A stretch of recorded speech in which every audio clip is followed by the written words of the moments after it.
찬양 251장 1절하고 4절만 같이 합시다. 251장 그러면서 주의 은혜를 시간 구하는 시간이 되었으면 좋겠네요. 251장 1절 4절 같이 고백합시다.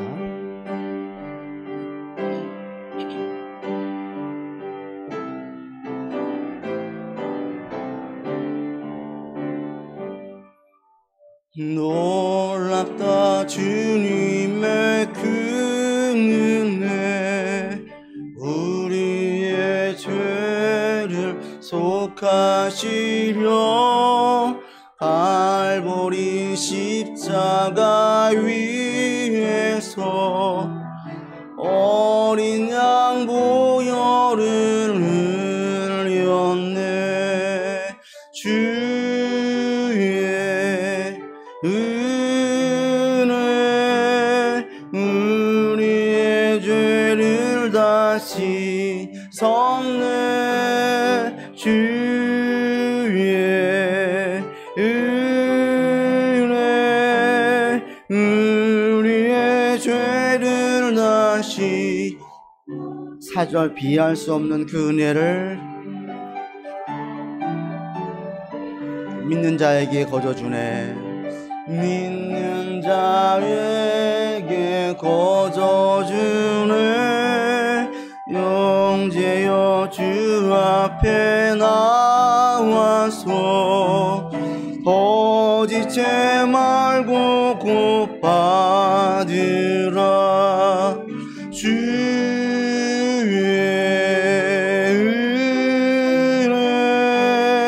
우리의 죄를 다시 섞네. 주의 은혜, 우리의 죄를 다시. 주의 은혜, 주의 은혜, 우리의 죄를 다시 섞네. 주의 은혜, 우리의 죄를 다시 섞네.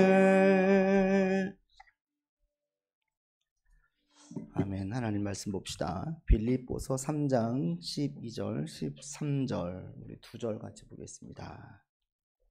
빌립보서 3장 12절 13절입니다.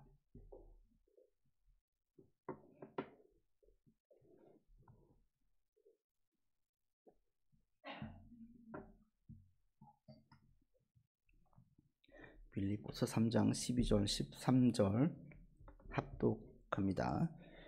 내가 이미 얻었다 함도 아니요 온전히 이루었다 함도 아니라 오직 내가 그리스도 예수께 잡힌 바 된 그것을 잡으려고 달려가노라. 형제들아, 나는 아직 내가 잡은 줄로 여기지 아니하고 오직 한 일, 즉 뒤에 있는 것은 다 잊어버리고 앞에 있는 것을 잡으려고. 14절까지 보실까요? 표대를 향하여 그리스도 예수 안에서 하나님이 위에서 부르신 부름의 상을 위하여 달려가노라. 아멘. 몇 주 전에 막내 아이가 와가지고 저에게 애교를 부르면서 말해요. 아빠, 부탁이 있어요. 들어주세요. 뭔데? 일단 들어주신다고 약속을 하세요. 그래. 왜? 안 들어주실 것 같아서요. 그럼 안 들어주는 거예요. 아니, 들어보고 얘기할게 하는 말이 포켓몬스터 카드 좀 사주세요 이러는 거예요. 포켓몬스터 카드가 한 박스만 사달래요. 얼만데? 얼마인 줄 아세요? 조그만 종이가 몇 개 들어있는 게 25,000원이래요. 안 돼. 그렇죠. 아는 거죠. 며칠 전에 보니까 이제 엄마한테 애교를 부르면서 얘기를 해요. 엄마, 카드 사주세요. 얼마인데? 25,000원 밖에 안 해요. 이러는 거예요. 이 한 달 용돈이 10,000원이에요. 25,000원 벌으려면 열심히 신발 정리하고 청소하고 해야지 벌을 수 있을까 말까 한 돈이거든요. 25,000원 밖에 안 해요. 사주세요. 되겠어요? 안 되죠. 안 된다고 해서요. 요즘 포켓몬스터 카드에 꽂혀가지고 이게 영향력이 얼마나 대단한지 옆집 아이에게 윗집 아이에게 포켓몬스터를 다 전도했어요. 7살 아이들인데 포켓몬 카드가 뭐가 중요한지도 모르는데 그냥 귀하게 여겨요. 얘 때문에. 4학년 아이 때문에 같이 막 놀아요. 물어봤어요. 이게 뭐야? 잘 몰라요. 그냥 형아가 좋아하고 중요한 것이라고 하니까 같이 노는 거예요. 이게 막 퍼졌어요. 근데 포켓몬 카드가 한 장에 잘 나가는 건 10만 원도 넘는데요. 저도 깜짝 놀랐어요. 아이들이 여기 이렇게 꽂혀 있구나. 요즘 보니까 포켓몬스터 이 카드가 또 붐이 불고 있다고 해요. 초등학교에서. 이게 또 한두 달 지나면 쓱 사라졌다가 내년 되면 또 쓱 올라와요. 주기를 타더라고요. 아이들 입장에서는 지금 포켓몬스터 카드가 너무 중요한 거예요.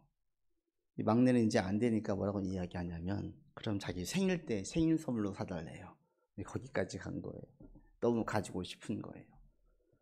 어린아이 때는 포켓몬스터를 가지고 놀지만 우리 큰아이만 돼도 이걸 가지고 안 놀죠. 중학생만 돼도 잠깐 손에 만졌다가 옛 추억 생각하며 놀지 모르겠지만 금방 놓아버리죠. 이게 뭐예요? 나이가 들어가면서 정말 가치 있는 것, 중요한 것이 무엇인지 중요한 것들이 바뀌어지는 거죠. 근데 인생 전체를 좀 한참을 사신 60대, 70대, 80대 사신 분들에게 물어보면 정말 중요한 게 무엇입니까? 다 똑같아요. 개인적으로는 뭐겠어요? 건강이요. 다 얘기해요. 건강보다 중요한 건 없어요. 부귀 영화 다 필요 없어요. 그 다음에 관계, 가족에서 뭘 중요하게 여깁니까? 성공이요? 의사집안 만드는 거요? 정치인 만드는 거요? 아니더라고요. 전부 하나같이 하신 말씀들이 화목이에요. 개인으로는 건강이고 나이가 들어가는 가정으로 볼 때에는 화목이에요. 지난주에 안타깝게 분당에 있는 고3 학생이 스스로 목숨을 끊었어요. 저도 너무너무 속이 상했고 제발 이런 일이 다시는 이 나라에 없기를 바라고 있어요. 근데 고3 학생의 입장이 되어지면 성적에 예민하게 되어지고 성적이 인생의 가장 중요한 것이라고 생각을 하게 되죠. 20대, 30대만 되어도 그렇지 않으면 알게 되어지고 40대, 50대가 되어지면 별로 중요하지 않게 여게 돼요. 나이가 들어갈수록 깨달아지는 것은 건강과 화목이구나. 그런데 젊을수록 이걸 모르죠. 어릴수록 몰라요. 건강이 얼마나 중요한지 몰라요. 상처난 부분이 빨리 낫지 않고 자주 아프면 그때부터 건강 챙겨요. 가족 화목 당연히 있는 것으로 알아요. 결코 그렇지 않습니다. 미국의 한 연구조사 기관이 한 30년간 연구를 했는데 연세 드신 분들 건강한 노인들을 조사를 했어요. 그랬더니 이분들이 건강이 어디서 오느냐 다 나온 조사에 의하면 공통 분모가 뭐였냐면 가족 관계가 끈끈하더래요. 가족이 대단히 화목하더라는 거예요. 이런 분들이 건강하다는 거죠. 그게 결론이었어요. 그 책에. 만약 여러분들이 건강하고 우리 가정이 화목하다면 연세 드신 분들이 추구하는 가장 좋은 것들을 다 가지고 계심을 알기 바랍니다. 조금 뭔가 만족스럽지 못해도 우리 가운데 자꾸 더 채워주기만을 바라지 마시고 지금 있는 것에 대해서 감사하고 누릴 수 있는 그런 지혜로운 마음도 있었으면 좋겠습니다. 세상에서는 이것이 가장 중요하고 가장 귀하다고 얘기합니다. 그러면 그리스도인들이 가장 중요하게 여기는 것, 그리스도인들이 가장 가치 있게 여기는 것은 무엇일까요? 이것도 신앙이 어릴 때와 신앙이 성장할 때가 달라요. 신앙이 어릴 때에는 무엇을 대단히 중요하게 여기냐면 기도 응답을 대단히 중요하게 여겨요. 내가 기도하는 것이 응답되기를 바라는 것. 그 다음에 형편이 나아지고 풀리는 것, 자기가 원하는 것들이 이루어진 것들을 대단히 중요하게 여겨요. 이걸 놓고 막 기도하고 달려가요. 그런데 신앙이 성장한 그리스도인들, 신앙이 깊어지면 깊어질수록 다 필요 없어요. 연세 드신 분들이 만나면 건강해라, 화목해라, 딱 두 가지 얘기하듯이 신앙이 깊어지면 깊어질수록 딱 한 가지만 얘기해요. 그게 뭔지 아세요? 믿음의 주요 온전케 하시는 이인 예수를 바라봐라. 예수를 따라라. 이거 하나예요, 이거 하나. 예수를 바라보고 예수님을 따라가라. 오늘 본문의 바울도 마찬가지입니다. 바울도 표대를 향해서 달려간다고 했어요. 이 표대가 예수님일 수도 있고 예수님께서 자신에게 주신 사명일 수도 있어요. 주신 사명이라고 해도 그리스도 안에서 얻어진 사명이기 때문에 결국 바울도 예수님 바라보고 예수님을 따르는데 온전히 온 힘을 다했어요. 모든 신실한 그리스도인들은 전부 다 하나같이 뭐라고 이야기하냐면 예수를 바라보십시오. 예수를 바라보십시오. 믿음의 주여 우리를 온전케 하신 이인 예수님을 바라보십시오 라고 얘기해요. 이게 우리가 신앙이 성장한 사람들의 공통적인 고백이에요. 저도 지난주에 어떤 지체를 만났는데 이런 똑같은 고백을 해서 제가 속으로 참 감사하면서 계속 그 마음 가지길 바랬어요. 그 친구가 그래요. 승진보다도 얼마나 승진하는지 별로 이거 안 중요한 것 같아요, 목사님. 저는 계속 평생 하나님하고 계속 동행하면서 갔으면 좋겠어요. 이렇게 얘기를 하는 거예요. 속으로 대단히 기쁘면서 또 그런 마음도 가져서 이 마음이 제발 변치 말아라. 이 마음을 계속 가지고 가면 정말 복된 인생이 될 거다. 이런 마음을 제가 가졌어요. 신앙이 성장하면 성장할수록 알게 되어져요. 처음에는 작은 성공들, 어떤 결실들에 기뻐하지만 궁극적으로 이런 것들도 진정한 기쁨을 주지 못하는 것을 알기에 정말 필요한 게 뭐냐? 예수님 바라보는 거구나. 끝까지 내 마음이 예수님을 향한 나의 시선이 끝까지 다른 데 쏠리지 않는 것이 가장 중요하구나. 이 고백을 다 해요. 오늘 본문에 보면 우리가 왜 예수님을 바라보아야 하는지, 그리고 예수님을 볼 때에 우리 삶의 태도와 마음이 어떠한지가 잘 나와져 있어요. 여러분 12절을 보십시오. 이게 오늘 함께 우리가 깊게 나눌 말씀인데 같이 보시죠. 내가 이미 얻었다 함도 아니요 온전히 이루었다 함도 아니라 오직 내가 그리스도 예수께 잡힌 바 된 그것을 잡으려고 달려가노라. 오늘 우리가 함께 나눌 키워드는 이미 얻었다 함도 아니요 온전히 이루었다 함도 아니라 이 두 가지예요. 얻었다 함도 아니라 이 얻었다라는 것은 무엇을 이야기하냐면 구원을 말해요.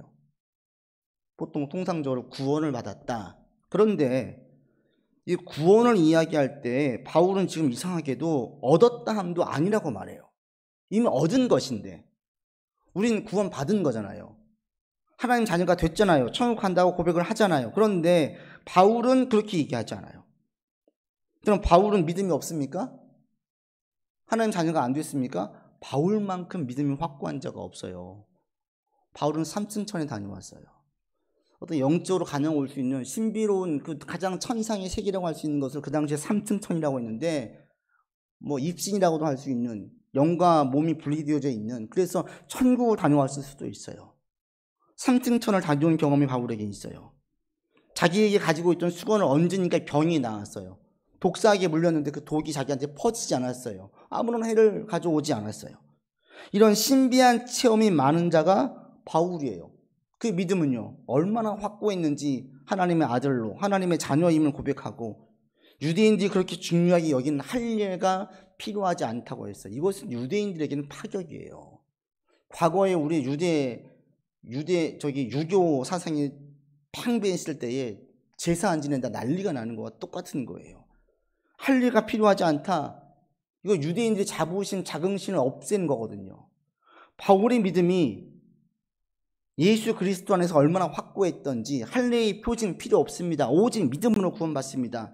하나님 자녀에 대한 확신이 바울에게 있었어요. 그런데 이런 바울이 이미 얻은 것이 아니라고 말해요. 이건 뭘 의미합니까? 바울이 이해했던 구원이 우리가 이해하는 구원과 좀 다르다는 거예요. 바울이 얘기하는 구원, 우리가 말하는 구원은 뭐 예수를 주로 고백하고 천국 가는 거 확실하고, 바울이 말한 구원은 뭐냐? 바울이 이해한 구원은 여기서 끝나지 않고 하나 더 나가는데 하나님과 계속 친밀한 관계를 맺는 거예요. 또 한 가지, 하나님의 능력을 계속 공급받는 상태를 말해요. 다시 한번 말씀드립니다. 바울이 말한 구원은 하나님과 계속 친밀한 관계를 맺어서 하나님의 능력을 계속 공급받는 상태를 바울은 말해요. 이미 얻은 게 아닙니다. 이 속에 뭐가 있냐면 관계의 특수성, 그 다음에 계속 공급받아야 되는 하나님의 능력이 포함되어 있기 때문에 이렇게 말하는 거예요. 구원은 우리가 하나님의 자녀가 되었다는 건 이건 가장 크게 중요한 게 뭐가 중요하냐면 관계성이 대단히 중요합니다. 예수를 믿은 다음에 어떻게 됐어요? 우리는 하나님의 자녀가 됐어요. 영적 고아였던 우리가 하나님을 아버지로 고백하면서 아버지가 생긴 거예요. 부자지간, 부녀지간이 된 거예요. 우리 식구가 생긴 거잖아요. 여러분, 관계의 특성을 생각해 보세요. 누가 친하다, 관계를 맺었어요. 친하다, 관계성이 있다 얘기하면 그 친한 게 이성과 이해로 되는 것이에요? 아니죠. 가까운 이웃이 먼 친척보다 가까운 이웃이 낫다는 말이 있잖아요. 친척도 멀리 있으면 별로 도움이 안 돼요. 근데 이웃은 계속 말하고 주고받고 서로 상의하고 삶을 공유하면 실질적인 도움이 돼요. 그 먼 친척은 한 번씩 만나서 별 그냥 얘기하고 만나지만 끝나지만 가까운 이웃은 매일 도움을 주고받을 수 있어요. 그러면서 어떻게 돼요? 밥도 먹고 얘기도 나누고 요즘 있었던 근황들을 함께 나누면서 점점 친밀함이 형성되어져요. 이게 친해지는 거잖아요. 관계를 맺는데 같은 식구인데 친하지 않다. 이거 여러분 정상으로 보십니까? 아무도 정상으로 보지 않아요. 아버지가 언제 들어오는지 모르게 맨날 밤늦게 들어오시고 돈만 좀 주면 사춘기 아들은 이내 볼멘 소리 하면서 화를 내요. 돈만 주면 아버지예요? 화가 나는 거예요. 부모가 볼 때 자녀들이 늘 싸우고 관계가 좋지 않으면 걱정을 해요. 같은 피부치인데 저들이 친하게 지내야 되는데 친하게 지내지 않으면 이게 부모로 볼 때는 대단히 걱정이죠. 어느 누구 하나 식구인데 친하지 않은 것을 정상으로 보지 않아요. 또 하나 친하다고 이야기하는데 제대로 알지 못하면 친한 게 아니에요. 너 누구랑 친해? 친해. 그 친구 취미가 뭐야? 그 친구 요즘 뭐 해? 모르면 친하다고 할 수 있어요? 한때 친했을지 모르죠. 진짜 친한 친구는 뭐예요? 뭐해? 그 친구 지금 뭐 할 거? 어제도 통화했어? 지금 뭐 하고 있을 거야? 그 내용을 잘 알고 있는 친구. 근데 저 친구한테 이런 얘기를 하려고 하는데 들을까? 아마 그 친구 그런 거 싫어할걸? 알고 있는 친구. 이게 친한 거예요. 친하다고 하는데 제대로 알지 못하고 마음은 헤아리지 못하면 친한 게 아니에요. 하나님의 자녀가 되었어요? 관계를 맺었어요? 하나님이 아버지인데 안 친해요. 명절날 부모님 왜 찾아갑니까? 억지로 가시는 분 계세요? 물론 있을 수도 있겠죠. 그러나 대다수는 그렇지 않아요. 뵙고 싶어요. 나이가 들어갈수록 더 뵙고 싶어요. 부모님 연세가 들어갈수록 더 뵙고 싶어져요. 이게 부모와 자녀의 관계예요. 억지로 가는 게 아니라 기뻐서 찾아가요. 그런데 형식적으로, 의례적으로, 억지로 겨우 마지못해서 예배 자리에 나와가지고 하나님 찾는다면 이게 정말 하나님을 아버지로 둔 자라고 우리가 정상적으로 볼 수 있어요? 없죠. 진짜 아버지가 아니든지 다른 데 정신이 팔렸든지 둘 중에 하나겠죠. 여러분들이 하나님과 친밀한 관계를 맺는 자들 다 되기를 바랍니다. 하나님과 친밀한 관계. 이게 제일 중요해요. 그리고 이 관계는 친하다는 것은 한때 친한 것이 아니라 계속 친밀한 관계를 맺어가야 해요. 여러분 하나님과 친하세요? 하나님 하면 내 마음 가운데 어떤 감정적인 어떤 반응이 있으세요? 또 친한 친구를 생각하면 든든하기도 하고 기분이 좋기도 하고 위로도 되는 것처럼 내 마음 다 헤아리는 친구가 있을 때 그 친구 떠오르면 기분 좋잖아요. 좀 위로가 되잖아요. 그런 것처럼 하나님이라고 외치면 이런 감정적인 어떤 변화들, 반응들이 불러일으켜집니까? 밍숭밍숭하다면 여러분 지금 하나님과 친하지 않은 거예요. 신앙은 감정과 별개가 아닙니다. 같이 동반되어져요. 정말 친하면 피식 웃음이 나오든지 든든하든지 위로가 되든지 어떤 변화들이 있어요.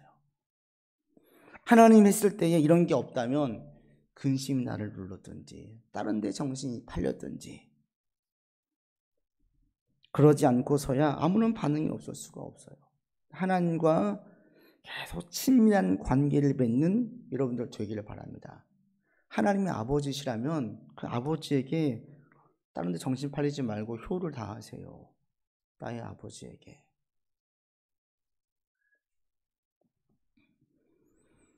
하나님과 친밀한 관계를 맺지 못하는 자들, 그런 사람들은 사실 다른 데 정신이 팔렸거나 또 한 가지는 하나님이 어떤 분이신지를 제대로 몰라서 그래요. 명절날 시댁이나 친정을 가지 않는 며느리 사위가 있어요.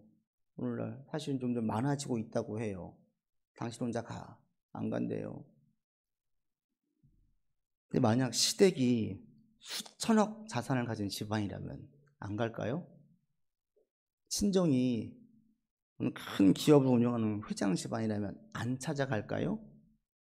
나는 도움 안 받아도 돼. 뭐 이런 소수의 사람이 있겠지만 대다수는 열심히 찾아가겠죠. 열심히 찾아가요.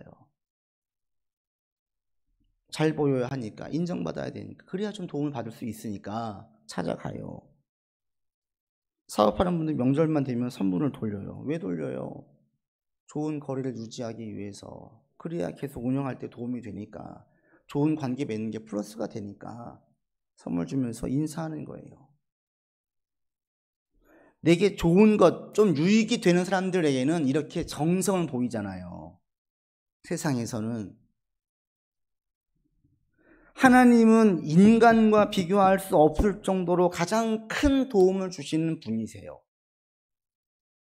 이걸 알면 하나님을 안 찾을 수가 없어요. 하나님과 친밀한 관계를 맺지 않을 수가 없어요. 친밀한 관계를 맺지 못하는 사람들은 무엇입니까? 난 필요 없어. 그분이 얼마나 대단한지를 몰라서 그래요. 몰라서.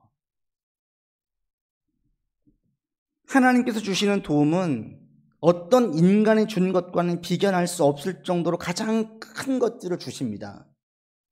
여기에 대해서 여러분 동의가 되시는지 모르겠어요. 그런 경험이 있는지 모르겠어요. 한 예를 들어볼까요? 지난 금요일날 제가 여러분 말씀 보냈죠. 잠언서 9장 10절입니다. 여호와를 경외하는 것이 지혜의 근본이요 거룩하신 자를 아는 것이 명철이니라. 하나님을 찾고 찾으면 우리 가운데 지혜를 줘요. 명철을 줘요. 지혜라는 것은 삶의 어려움을 해결하는 능력입니다. 명철이라는 것은 문제의 본질을 이해하는 능력입니다. 근데 지혜를 여호와를 경외할 때 준다고 얘기해요. 사람들이 줄 수 없대요. 왜 그래요? 삶의 어려움을 해결하려고 하면 뭔가 예상을 해야 되잖아요. 어떻게 일이 벌어질지 알아야 되잖아요. 그런데 살아보니까 인간이란 존재가 한치 앞을 알 수 없는 거예요. 내일을 알 수가 없어요. 이건 어느 누구도 마찬가지예요. 어떤 분야에 뛰어난 전문가들도 일 벌어진 다음에 해석은 하는데 미래에 대한 예견은 맞는 자가 없어요. 다 맞는 자가 없어요. 하나만 맞아도 대단한 거예요. 살아보니, 인간을 알아가 보니, 인간이라는 존재는 삶의 어려움들을 온전히 해결할 수 있는 능력을 가진 존재가 아니에요. 그래서 제가 여러분 말씀 보낼 때 뭐라고 그랬어요? 진정한 지혜는 모름에서 시작한다. 인간이라는 존재는 모르는 존재구나. 다 알 수가 없구나. 어느 누구도 나의 문제를 다 알고 정답을 줄 수 있는 존재가 없구나. 나도 알 수가 없구나. 여기서 출발한다고 했어요. 그러면 누굴 찾게 됩니까? 여호와를 찾게 돼요. 하나님 저 몰라요.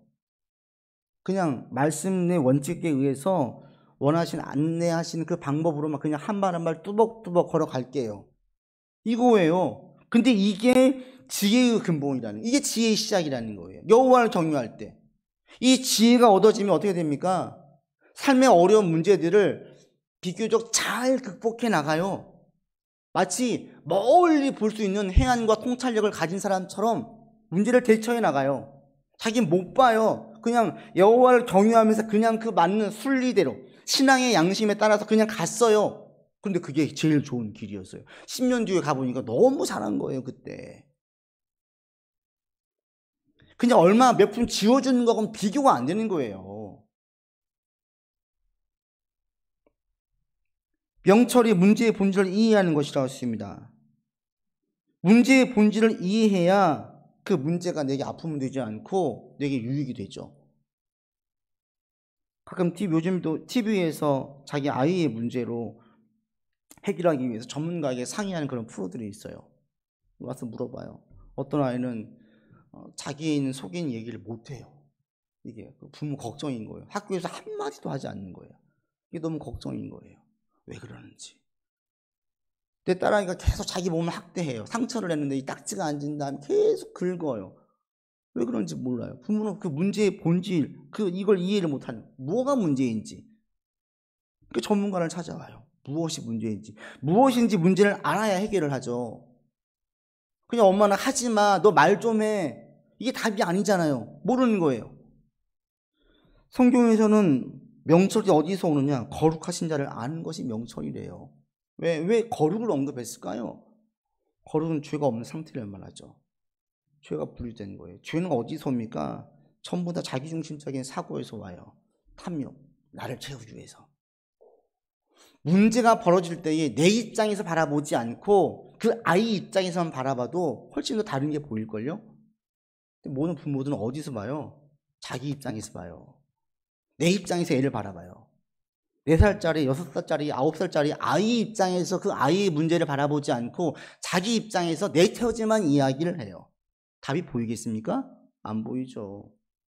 그러니까 거룩하신 자를 아는 것, 내 중심으로 가지 않고 나의 욕심과 탐욕에 빠지지 않고 여호와를 경유하는 것, 하나님 중심으로 있으면 거기서 명철을 얻게 되는 거예요. 이해가 생겨요. 제가 왜 저러는지 이해가 되어져요. 이해가 되어지면 관용이 돼요. 넓어져요. 마음이 넓어져요. 대하는 태도가 달라져요. 이걸 보세요. 얼마나 많이 바뀌어지는지. 직장에서 승진하고 월급 얼마 주고 이거와는 비교할 수 없을 정도로 우리에게 어마어마한 유익들이 있어요. 여호와를 경외하면 우리 가운데 지혜를 줍니다. 명철을 줍니다. 자비해집니다. 온유해집니다. 신실해집니다. 선한 것을 추구합니다. 의로운 것을 추구하게 되어져 있습니다. 그의 삶에 많은 성령의 열매들이 맺어져요.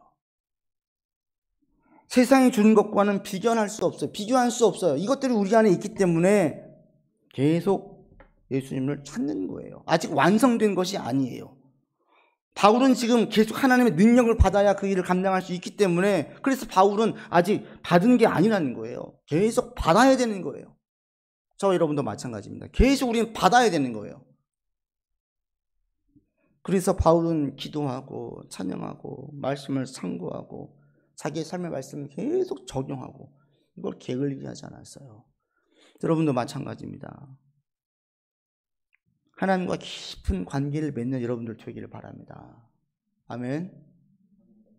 하나님의 아버지 있을 때 여러분 가운데 어떤 감정적인 동요가 있기를 바라요. 그것이 어떤 것이든지. 이게 없다면 좀 소원해진 거예요, 지금. 또 하나님께 공급받는 무엇인가가 있기를 바랍니다. 아, 하나님 정말 대단하시구나, 최고구나. 이런 경험들이 여러분들 가운데 있기를 바랍니다. 이런 경험들이 주기적으로 반복해서 계속 있기를 바랍니다. 그런 사람들은 계속 하나님 찾아가요. 찾을 수밖에 없지요. 인간이 얼마 주어주는 거, 인간이 어떻게 해주는 거하고는 비교가 안 되잖아요. 하나님께서 주시는 것이. 이걸 알게 되어지면 안 찾을 수가 없어요. 그래서 바울은 자기가 이미 얻은 것이 아니라고 고백합니다. 또 하나 우리가 예수님을 바라봐야 될 이유, 왜 믿음의 선배들이 계속 예수님 바라보았느냐. 여러분 다시 보십시오. 12절, 얻은 것도 아니지만 또 하나 무엇입니까? 온전히 이룬 것도 아니에요. 예수님께서 십자가상에서 돌아가실 때 그러셨습니다. 다 이루었다. 예수님은 다 이루셨어요. 그런데 바울은 이 말을 못해요. 이 말을 안 해요. 예수님 이외에 그 어느 누구도 신앙생활할 때 나 다 했어 라고 말할 수 있는 사람은 없어요. 하나님의 일이 워낙 방대하고 스케일도 워낙 크고 하나님의 깊이를 도저히 측량할 수도 없고, 우리 이 일의 완성은 예수님께서 이 땅에 다시 재림하실 때, 이때 완성되어져요. 그때까지는 일이 완성되지 않아요. 그때까지는 어느 누구도 나는 할 만큼 했어, 됐어, 끝 라고 말할 사람은 아무도 없어요. 만약 이렇게 말할 수 있는 사람이 있다면 바울을 절대 빼놓을 수 없죠. 바울은 그의 목표와 계획이 뚜렷했습니다. 그걸 위해서 자기의 모든 것을 내어놓고 달려갔어요. 그랬잖아요. 복음 증거에 온 힘을 다했어요. 유럽 전역을 다니면서 복음을 증거했어요. 바울이 생각할 때 땅끝은 로마였어요. 로마까지 가서 복음을 전했어요. 할 것 다 했잖아요. 그런데 12절로 14절까지 쭉 보시잖아요. 바울은 보면 더 이상 자기가 했던 것에 대해 만족하지 않아요. 12절의 마지막에 보시면 달려간다. 13절도 잡으려고 간다. 14절도 보시면 달려간다. 계속 마치 일 중독자인 것처럼 뭔가 쫓기는 사람처럼 계속 하여 무엇인가를 계속 해야 된대요.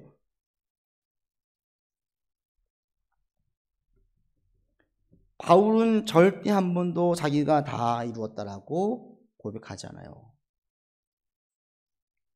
하나님의 일이 워낙 크고 워낙 깊기 때문에 그 일은 자기는 하나님의 일의 일부를 담당하지 절대 그 하나님의 큰 거대한 프로젝트를 다 완성할 수 없는 자임을 바울은 알고 있어요. 그러니 자기는 일의 일부를 담당하니 다 이루었다라고 얘기할 수 있습니까? 못하는 거예요. 저와 여러분들은 이 땅 떠나갈 때까지 계속 우리는 할 일들이 있습니다. 여러분 이것을 아시기 바랍니다. 아니 목사님 가끔 그러시는 분들이 있어요. 연세 드신 권사님들. 저는 힘도 없고 돈도 없고 능력도 다 떨어져가지고 기억력도 감퇴해가지고 아무것도 없는데 제가 뭘 합니까? 이럴 수 있어요. 성경에 그런 사람이 있었어요. 사무엘이었습니다. 왕을 세운 다음에 더 이상 자기가 나서서 할 게 아무것도 없었어요. 근데 사무엘은 나 할 일 다 했다라고 말하지 않았어요. 뭐라고 얘기합니까? 기도하기를 쉰 죄를 범치 않겠다. 사무엘은 이스라엘 위한 기도로 계속 자기가 할 일을 하겠다라고 얘기해요. 하나님의 일은 워낙 다양해서 우리가 할 일이 항상 있어요. 그게 한 명일 수도 있고 자연일 수도 있고 여러 명일 수도 있고 수백 명 수천 명일 수도 있겠지만 그 일들은 계속 있어요. 우리가 이 땅 떠나갈 때까지 하나님의 일은 멈추지 않아요. 여러분도 그걸 아셔야 돼요. 스스로 이제 자족하고 요즘 젊은 특히 어린 아이들 가운데 그런데요. 이게 벌써 시대가 사고조가 다른데 중고등학생들만 돼도 꿈이 뭐냐면 큰 돈 버는 거래요. 왜 돈 벌려고? 큰 돈 벌어가지고 빨리 직장 은퇴하고 즐기고 싶대요. 젊은 사람들이. 이게 요즘 젊은 아이들, 어린 아이들의 사고예요. 큰 돈을 빨리 벌어서 직장 은퇴하고 즐기면서 놀면서 살고 싶대요. 여러분 분명히 아세요. 우리 그리스도인들은 쉼, 안식, 또 노는 것 물론 필요해요. 그렇지만 그게 우리 인생의 진정한 목적과 행복을 가져오지 않습니다. 우리는 죽을 때까지 어떤 일을 감당하는 게 정말 그 사람을 건강하게 만드는 겁니다. 우리에게는 하나님의 일이 있어요. 그 일의 범위와 일의 정도는 영향력은 다 달라요. 그러나 우리가 이 땅 떠나갈 때까지 하나님 우리에게 계속 일을 주세요. 여러분도 이 사실을 알기를 바랍니다. 바울은 이것을 가지고 있었어요. 그러자 바울의 마음의 태도를 보십시오. 13절을 보시면 바울이 어떻게 합니까? 형제들아 나는 아직 내가 잡은 줄로 여기지 아니하고 오직 한 일 즉 뒤에 있는 것은 잊어버리고 앞에 있는 것을 잡으려고 쫓아간대요. 뒤에 있는 것, 이미 과거에 자기가 했던 모든 일들은 신경 쓰지 않는데요. 그리고 지금 신경 쓰는 것은 앞에 것들을 신경 쓰는데 이게 바울의 마음이었어요. 바울의 삶에 대한 태도였어요. 내가 어느 지역에 교회를 세웠고 어떻게 해서 내가 정말 대단해. 자기를 묵상하지 않았어요. 자기가 한 일을 생각하지 않았어요. 뭘 생각했어요? 앞으로의 일에 대한 생각을 했어요. 이게 청년 마인드 아니에요? 부정적인 의미에서 노인을 얘기할 때 부정적인 의미의 노인의 특징이 뭡니까? 늘 과거 얘기만 하는 분들. 그렇죠? 왜 과거 얘기만 해요? 미래가 없어요. 현재가 없어요. 뭔가 하는 일이 없으니까 과거만 갖다가 계속 이야기를 해요. 이게 부정적인 의미에서의 노인의 특징이죠. 그분적인 지혜가 있지만 부정적인 의미로는 계속 과거 얘기만 해요. 지금 하는 게 없으니까. 그런데 그리스도인들은 항상 지금의 일들, 말할 것들이 있어요. 미래에 대한 게 있어요. 여러분들의 생각과 사고가 이렇게 갈 수 있기를 바랍니다. 그러면 젊든 나이가 들든 항상 그 마음은 청년 마인드예요. 청년 마인드. 바울이 지금 그랬어요. 지금 감옥에 있어요. 나이도 많아요. 많은 것들을 했어요. 얼마든 누리면서 됐다. 이제 됐다. 할 수 있을 상황임에도 불구하고 바울은 그 열정과 그 마음이 전혀 식지 않았어요. 여러분들도 이 마음을 계속 유지할 수 있기를 바랍니다. 링컨이 얘기했었던 나는 어머님에게서 꿈을 가지게 되었고 꿈을 지키는 법을 배웠습니다 라고 얘기한 것처럼, 여러분 이 땅에서 믿음으로 살려고 할 때에 우리에 있는 가지고 있는 기대, 비전, 소망들을 자꾸 빼앗아가는 상황들과 사람들이 있어요. 거기에 넘어지지 않기를 바랍니다. 나를 지키고 바울처럼 계속 나의 길을 달려갈 수 있는 그런 신앙을 계속 힘내어서 가질 수 있기를 바랍니다. 이게 바울이었어요. 그래서 바울은 믿음의 주요 온전케 하신 이 예수를 바라보지 않을 수 없었습니다. 계속 바라보았습니다. 말씀 맺습니다. 여러분 예수님 바라보십시오. 예수님. 다른 것 중요하지 않습니다. 예수님 바라보면서 거기서 정말 큰 걸 얻을 수 있기를 바랍니다. 계속 하나님과 친밀한 관계를 맺으면서 계속 얻으시기를 바랍니다. 그러면서 내 속에서는 계속 그 열정들이 있기를 바랍니다. 무엇인가 내 할 일들이 있고 그것이 무엇인지 사람마다 다 다르지만 그것에 안주하지 않고 계속 그 일들을 향해서 달려나갈 수 있는 그 마음의 열정들이 여러분 가운데 계속 있으셔서 달려나가기를 바랍니다. 그러면 하나님께서 능력도 주시고요, 일의 영역도 넓혀주시고요, 하나님의 큰 역사들을 보게 해주실 것입니다. 이런 일들이 여러분 삶에 많이 있기를 바랍니다. 아멘. 기도합시다. 아버지 하나님, 모든 신실한 그리스도인들은 예수 그리스도를 바라보았습니다. 예수님만 바라보았습니다. 다시 한번 우리의 영적 시선이 주님께로 향할 수 있게 하여 주십시오. 주님만 바라보게 해 주십시오. 주님만 의지하고 주님의 능력을 받으면서 살아가는 우리가 되게 하여 주십시오. 하나님, 한 사람도 안일함과 안주함과 나태함 가운데 살지 않기를 원합니다. 우리의 삶에서 한 일들을 찾게 하시고 그 일을 힘쓰게 하시고 계속하여서 앞날을 보고 비전을 품고 미래를 계획하면서 달려나가는 청년의 마음이 우리 안에 가득하도록 인도하여 주시옵소서. 우리 구주 예수 그리스도 이름으로 기도드립니다. 아멘. 찬송 3